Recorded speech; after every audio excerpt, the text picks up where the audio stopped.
There are those who feel that America's latest real estate boom brings to mind the dot-com craze of the 90s, but instead of tech stocks and day traders, we now have condo flippers and interest-only loans. How long can the current situation last before it ends? Joining us with some insights, Paul Purcell is with the real estate consulting firm of Braddock & Purcell in New York. Paul, good to see you. Thanks for joining us today. Good to see you, Bill. Thanks. We can identify hotspots, but are there some areas that just concern you around the country, and why? Well, I think if you ask any buyer today whether or not they have some concerns about jumping into the market, most people would say yes.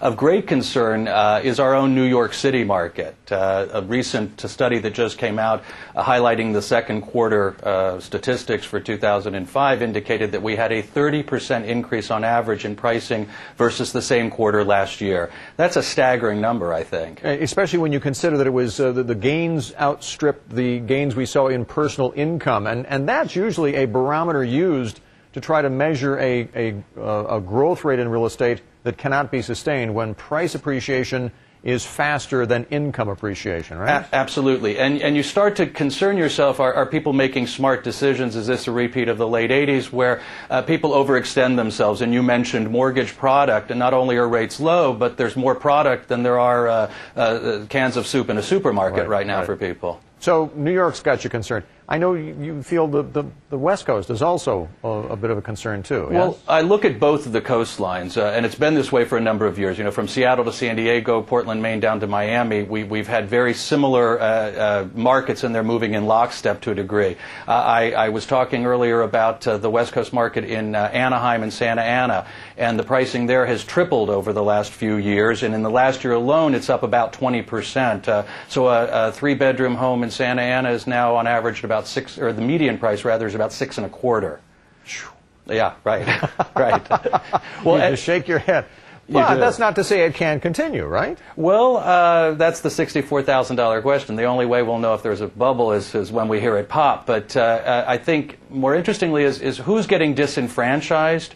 I work with clients all the time who are actually heavy earners here in the New York City area, making $150,000 a year and can't afford to buy an apartment. And then that's what concerns me when we have prices that are now $1.3 million on average in New York City, or 6 1/4 out on the West Coast. It's who's getting squeezed out of the marketplace. Any opportunities you see around the country right now? Well, that's a good question. I actually think that there are always opportunities in any market, but it's sort of the buy smart. Be very intelligent, buy the best of what you can buy, best location, all of those good real estate tips. But you get sprawling areas. Phoenix, we were just in recently, and we saw some real growth there. Not only that in the real estate market, but in housing as well. Yes. Dallas is recovering. Houston is recovering right now. I mean, are those areas that you look to necessarily as opportunities?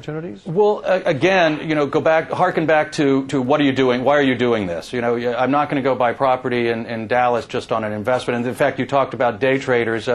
We remember where they are now. Right. I think the average American has to be very, very cautious about the way they go about buying real estate. This is not a speculative investment. If you live in Dallas, look around, buy smart, and buy the best that your money can buy for you. But I wouldn't advise people to start as individuals. Investors are different, but as individuals to start branching out into markets like that. And I would say, gee, you look to the Fed to get direction of where this housing market may go, but even with them raising rates, the long rates that dictate mortgage rates are still very low, aren't Exactly, exactly. Paul, good to see you. Thanks for joining us. Thanks. Paul Purcell with Braddock & Purcell joining us today from New York City.